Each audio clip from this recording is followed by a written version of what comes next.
இந்த மேல்நாட்டு கலாச்சார நடனம் அப்படின்னு கேட்டிங்கன்னா எல்லாரும் ஒன்று கூடியிருப்பாங்க.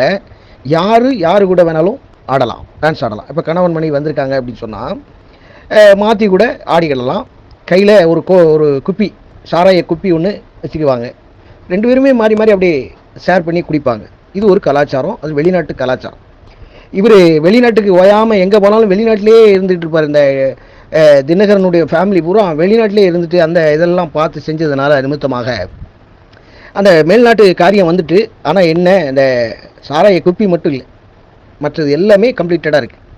பார்த்தீங்களா? அப்போ வெளிநாட்டினுடைய காரியம் எப்படி வேலை செய்யுதுன்னு பாருங்கள்.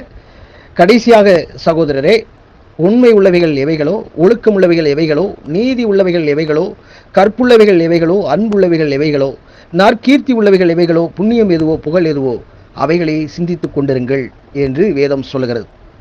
ஆக இவங்க ஒரு என்ன சொல்கிறது, ஒரு தமிழனுடைய பாரம்பரிய இதெல்லாம் போயிடுச்சு.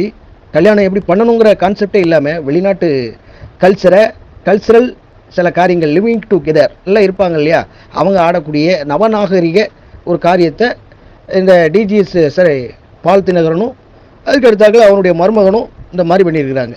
வேதத்தின்படி இது சரியான ஒரு காரியம் இல்லை, இது கேலிக்கூத்தான ஒரு காரியம்.